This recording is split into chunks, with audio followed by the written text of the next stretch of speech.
Hello students, myself Karthik Patel and welcome to my YouTube channel Mathematics. Today is the lecture number 17 of differentiation और differentiation के ये topic में हम आज के लेक्चर में पढ़ने वाले हैं टॉपिक कंटिन्यूटी, जो कि मैंने जब डिफरेंशिएशन स्टार्ट किया तब मैंने आपको बताया था कि एक ये चैप्टर जो है वो दो पार्ट में डिवाइडेड है। फर्स्ट जो पार्ट था वो कंटिन्यूटी का था और सेकंड पार्ट था वो डिफरेंशिएशन का था। डिफरेंशिएशन के डिफरेंट लेक्चर्स हमने कंप्लीट कर चुके हैं और वो लेक्चर्स में हम अभी तक डिफरेंट टाइप्स ऑफ डिफरेंशिएशन पढ़ चुके हैं और डिफरेंशिएशन का टॉपिक हमने खत्म कर दिया है। और डिफरेंशिएशन में लास्ट की जो एक्सरसाइज है that is based on Rolle's and mean value theorem, जो कि कंटिन्यूटी पे डिपेंड करती है। तो सबसे पहले हम कंटिन्यूटी का जो टॉपिक है वो कंप्लीट करेंगे और उसके बाद वो लास्ट एक्सरसाइज जो कि Rolle's theorem and mean value theorem पे डिपेंड करती है वो हम कंप्लीट करेंगे। So today we are going to start about continuity. सो सबसे पहले कंटिन्यूटी क्या होता है वो हम समझेंगे। कंटिन्यूटी एक बहुत ही बड़ा टॉपिक है और जिसमें डिफरेंट टाइप्स ऑफ मेथड्स आती है जो मैं अभी आपको एक्सप्लेन करूंगा। आज के लेक्चर में हम कंटिन्यूटी के बारे में कुछ बेसिक रूल्स पढ़ेंगे। एक्चुअली कंटिन्यूटी क्या होती है उसके बारे में पढ़ेंगे। सबसे पहले कंटिन्यूटी जो वर्ड है उससे ही आपको पता चलता है कि कहीं ना कहीं इसमें कंटिन्यूअस की बात हो रही होगी।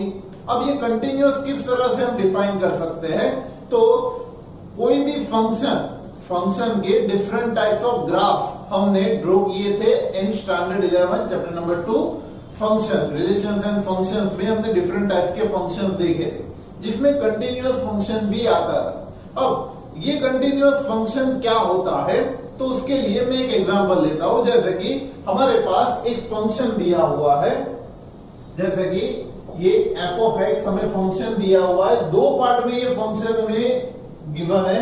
एक कि जहां पे जैसे कि ये फंक्शन की वैल्यू होती है 5 और यहां पे इसकी वैल्यू हो रही है सपोज की 3 और यहां पे हम लेते हैं x ग्रेटर देन और इक्वल टू 0 और यहां पे हम ले रहे हैं x लेस देन 0। ठीक है, हमने दो वैल्यू में फंक्शन को डिवाइड किया है। x ग्रेटर देन और इक्वल टू 0 पे फंक्शन की वैल्यू है 5 और x लेस देन 0 में फंक्शन की वैल्यू है 3। अब इसका मैं ग्राफ ड्रॉ कर रहा हूं। जैसे कि आपको दिख रहा है कि ये कंटिन्यूअस फंक्शन होगा कि नहीं उसके लिए हम देख रहे हैं, लेकिन इसका जो ग्राफ होगा वो किस तरह से ड्रॉ होगा। तो जैसे कि मैंने यहाँ पे एक्सिस बनाई, ये x axis, y axis, z axis, x dash and y dash. यहां पे बात हो रही है एट एक्स इक्वल टू 0। सो x इक्वल टू 0 मतलब कि वो y एक्सिस होती है, वो वाला पॉइंट जहां पे x की वैल्यू 0 है। तो ये y एक्सिस क्या बताती है, x इक्वल टू 0 वाली लाइन।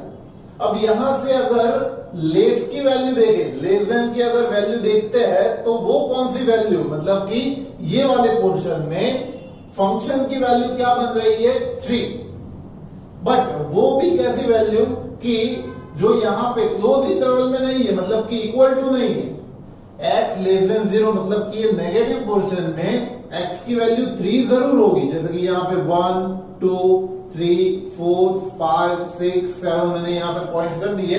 अब 3 मतलब कि यहाँ पे एक आएगा इस तरह से होलो ब्रैकेट, बिकॉज ये वैल्यू हमें कंसीडर नहीं करनी है और यहां से सारी लेस वैल्यूज हम ये फंक्शन की ले पाएंगे जब x लेस देन 0 होगा। तब यहां पे ये 0 है, 0 से लेस वैल्यू जब भी होती है तब फंक्शन का ग्राफ ये होगा।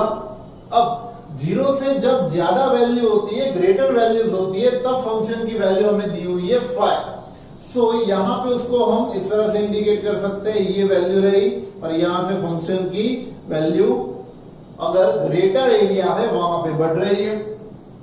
तो यहां पे हम ऐसा समझ सकते हैं कि x के 0 से लेस वैल्यू पे फंक्शन की वैल्यू 3 मिल रही है हमें और x से ग्रेटर देन 0 वाले एरिया में फंक्शन की वैल्यू हमें 5 मिल रही है। हमने यहाँ पे डार्क ब्रैकेट किया because 5 is included, because greater than और इक्वल टू है। इक्वल टू मतलब वो पॉइंट पे एक्जैक्टली वैल्यू 5 हो सकती है, उसके ग्रेटर एरिया में भी वो फंक्शन 5 हो सकता है। अब बात हम कर रहे हैं कि यहां से ये जो फंक्शन हमें मिला है, ये भी एफ ऑफ एक्स का और ये भी एफ ऑफ एक्स का ग्राफ हमें मिल रहा है। अब ये दोनों एफ ऑफ एक्स के ग्राफ अगर मिल रहे हैं तो क्या ये ग्राफ को अगर हमें ड्रॉ करना है तो हम क्या अपना हाथ उठाए बिना इसको ड्रॉ कर सकते हैं? चेक कर लो, यहां पे हम इसको ड्रॉ करने के लिए हम अपने हाथ उठाए बिना इसको ड्रॉ कर सकते हैं। मतलब कि क्या ये एक स्मूथ कर्व बन रहा है? अगर इसका आंसर नहीं है तो ये फंक्शन कंटिन्यूअस भी नहीं है। ठीक है, ये बहुत ही सिंपल डेफिनेशन हुई। ये एक जो मैंने बताया आपको बहुत ही सिंपल डेफिनेशन मैंने इसकी बताई कि अगर कोई फंक्शन के ग्राफ में अगर हम उसकी वैल्यूज, उसका जो ग्राफ है वो हम हाथ उठाए बिना अगर उसका ग्राफ, उसका कर्व ड्रॉ कर सकते हैं, then that function is continuous, otherwise it is discontinuous. समझ में आ रहा है? तो दिख ही रहा है आपको कि ये फंक्शन यहां पे ये वैल्यू है, यहां पे ये वैल्यू है, हम हाथ उठाए बिना ये फंक्शन को पूरा कंप्लीट नहीं कर सकते। अगर आप ये बोल रहे हो कि सर यहां से ऐसे यूं जा सकते हैं, बट उस तरह से नहीं जाना है, स्मूथ कर्व बनना चाहिए। जो मैं बोल रहा हूं उसको ध्यान से समझिए। स्मूथ कर्व अगर बनता है और वो भी continuous, then and then only function will be continuous, otherwise it will discontinuous. ठीक है, बहुत ही सिंपल सी डेफिनेशन है इसकी। और तो मतलब हमें पता चल चुका है कि ये फंक्शन डिसकंटिन्यूअस है। अब हर बार तो हम उसका ग्राफ ड्रॉ करने नहीं जाएंगे कि कोई भी फंक्शन दिया है वो कंटिन्यूअस है कि डिसकंटिन्यूअस है, हर बार तो हम उसका ग्राफ ड्रॉ नहीं करेंगे। तो उसके लिए एक हमने फॉर्मूला डिराइव किया हुआ है, वो फॉर्मूला डिपेंड करता है लिमिट्स पे। अब लिमिट पे मैं आपको इस तरह से समझा देता हूं कि अगर limit x tends to a f of x equals to f of a अगर हो रहा है, then function will continue। क्या लिखा मैंने वो समझो आप कि अगर limit x tends to a f of x, मतलब कि कोई गिवन फंक्शन पे उसकी जो लिमिट है उसका जो आंसर है वो f ऑफ a के आंसर के साथ मैच हो रहा है, then and then only function will continuous at given value a पे वो कंटिन्यूअस होगा। ठीक है, अब इसको अगर हम और डिस्क्राइब करना चाहते हैं तो ये कब एग्जिस्ट होता है, लिमिट कब एग्जिस्ट होती है, तो वो हमने सीखा था स्टैंडर्ड 11 में चैप्टर 3 में, that is limits and differentiation. उसमें लिमिट कब डिफाइन होती है वो मैंने बताया था आपको। लिमिट का एक बेसिक रूल है कि अगर गिवन वैल्यू पे लिमिट की वैल्यू लेफ्ट हैंड साइड पे और राइट हैंड साइड पे, मतलब कि उसकी left hand side limit and right hand side limit अगर सेम मिल रही है, left hand side and right hand side limit अगर हमें सेम मिल रही है, then and then only limit will be exist. So ये लिमिट एग्जिस्ट होगी कब? जब उसकी left hand side and right hand side limit same आ रही होगी, मतलब कि इक्वल हो। तो इसको अगर हम ब्रॉडली क्लासिफाई करना चाहते हैं, मतलब ब्रॉडली हम इसको डिफाइन करना चाहते हैं तो इस तरह से कर सकते हैं कि limit x tends to a minus f of x equal to limit x tends to a plus f of x equal to f of a होना चाहिए। अगर ये होता है तो ही हम बता सकते हैं कि लिमिट या फिर फंक्शन कंटिन्यूअस a पे है या नहीं। ठीक है, ये तीनों कंडीशन सेटिस्फाई होनी चाहिए। अगर ये तीनों कंडीशन सेटिस्फाई नहीं होती है तो फंक्शन डिसकंटिन्यूअस होता है। लेकिन डिसकंटिन्यूटी एक टाइप की नहीं होती, डिसकंटिन्यूटी दो टाइप की होती है। तो एग्जाम में बहुत ही रेयर केस में ये पूछा जाता है कि डिसकंटिन्यूटी का टाइप कौन सा है, बट ये भी हम समझेंगे आज, जो कि बुक में नहीं दिया हुआ है, कि डिसकंटिन्यूटी फर्स्ट काइंड की है या सेकेंड काइंड की। ये भी बहुत ही इंपॉर्टेंट आपको समझना पड़ेगा। discontinuity of first kind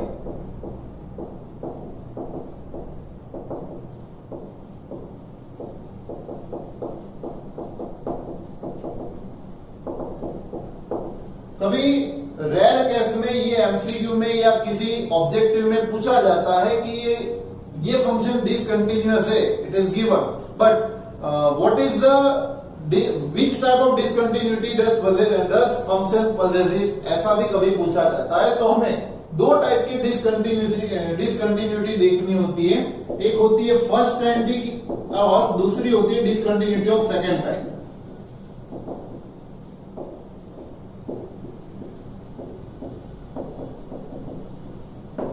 discontinuity of first kind and discontinuity of second kind.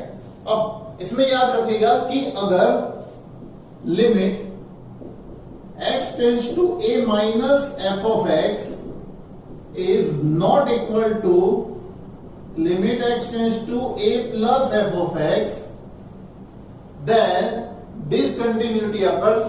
That is true, but that type of discontinuity is known as discontinuity of first kind. Clear? मतलब कि उसकी left hand side limit and right hand side limit अगर equal नहीं आएगी, then हम ऐसा बता सकते हैं कि वो जो डिसकंटिन्यूटी होगी वो फर्स्ट काइंड की होगी। And if limit x tends to a minus limit x tends to a minus f of x और limit x tends to a plus f of x, दोनों में से किसी भी एक में अगर हमें ऐसा मिलता है कि any of the limit is infinite,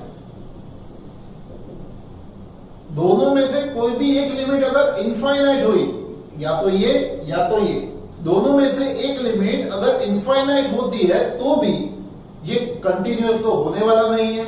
अगर ये कंटिन्यूअस नहीं होगा तो ये टाइप की जो डिसकंटिन्यूटी है उनको बोला जाता है डिसकंटिन्यूटी ऑफ सेकंड काइंड। दूसरे टाइप की डिसकंटिन्यूटी इसको बोला जाता है और ये पहले टाइप की मतलब फर्स्ट टाइप। और ये भी एग्जाम में पूछा जाता है। डिसकंटिन्यूटी तो आएगी जब ये इक्वल नहीं होंगे या दोनों में से कोई एक इनफाइनाइट होगा तो लिमिट एग्जिस्ट नहीं करेगी, that is true, but which type of discontinuity occurs that will depend on this condition. बहुत ही ये डीप है, इसको समझना हम एग्जांपल से समझेंगे इसको, बट एज अ थियरी आप इसको अभी पोस्ट करके वीडियो इसको नोट डाउन कर लीजिए।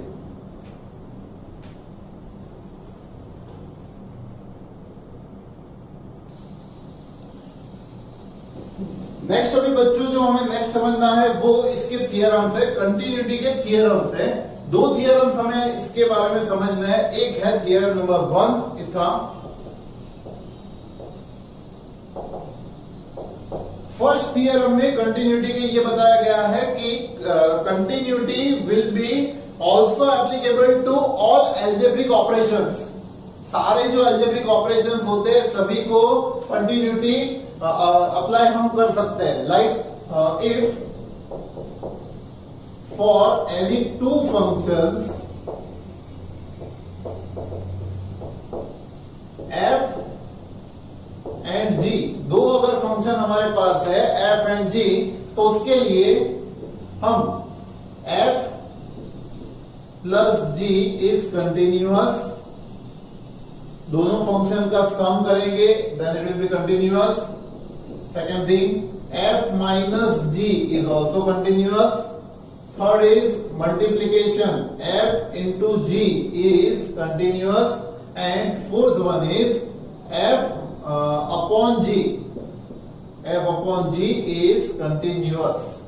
बट ये कहीं ना कहीं कुछ रूल्स के साथ अप्लाई हो पाएगा। तो ये थियरम 1 है जो कि एल्जेब्रिक ऑपरेशंस के लिए अप्लाई हो सकता है। उसके ही साथ साथ दूसरा थियरम है थियरम नंबर 2। थियरम नंबर 2 है कंपोजिट फंक्शंस के लिए। कंपोजिट फंक्शंस के लिए थियरम ये है कि if f and g are two functions, if f and g are two functions then FOG and GOF will be continuous.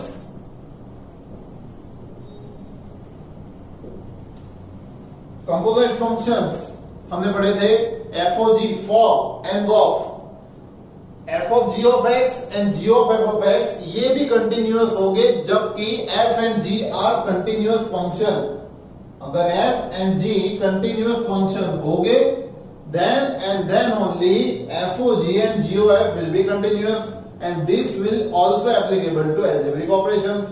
ठीक है, ये एक हम बता सकते हैं कि इस तरह से हम ये रूल, ये थियरम्स को वेरीफाई कर सकते हैं. इसके बाद एक एग्जांपल देखते हैं कि किस तरह से ये कंटिन्यूटी इफेक्ट और वर्क करता है. इसके एग्जांपल से देखते हैं. सब उसकी हमें एक फंक्शन दिया हुआ है. Show that the function f of x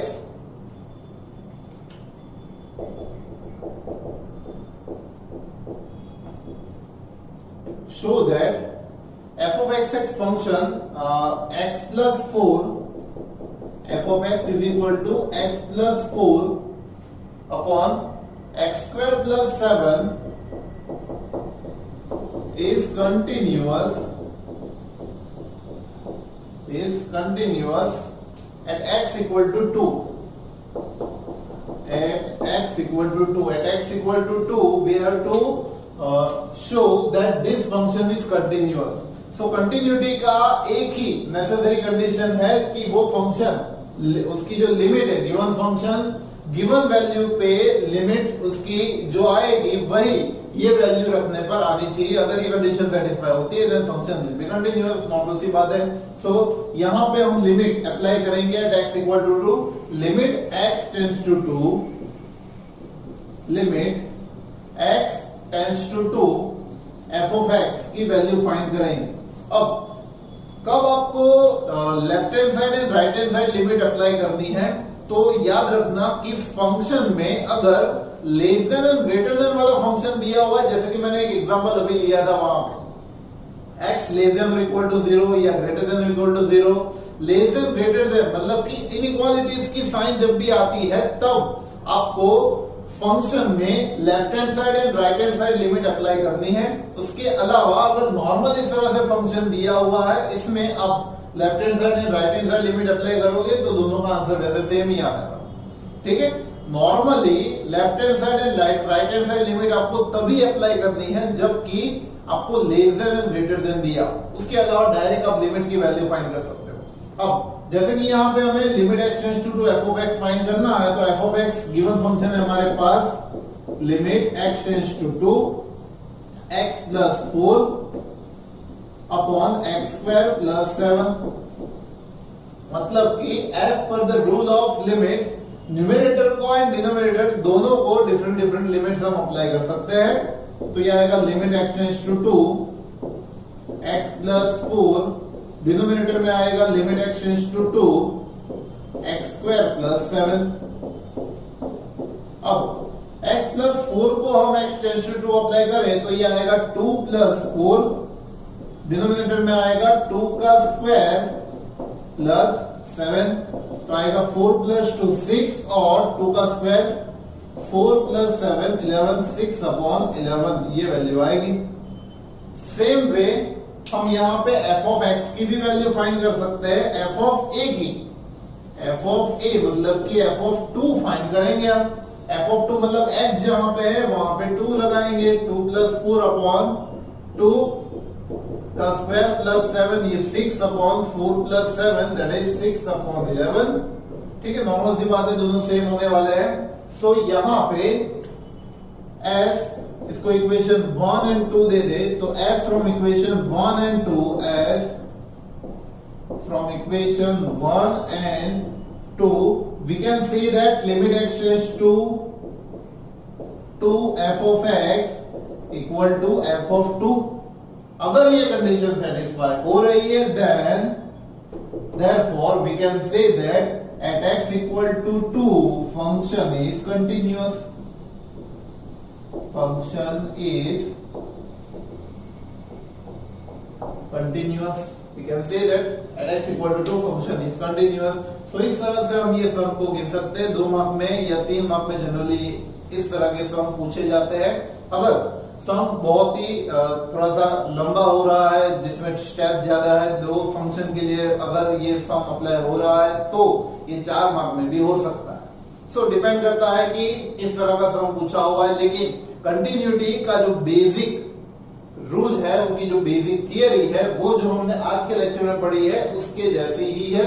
तो इसके रिलेटेड कुछ हम एक्स्ट्रा सम्स आज के नेक्स्ट लेक्चर में करेंगे। आज के लेक्चर में मैंने जो बेसिक सम गिनवाया है उसके ऊपर थोड़े बहुत मैं होमवर्क के लिए आपको सम दे रहा हूं। तब तक वीडियो पोस्ट करके इसको नोट डाउन कर लीजिए।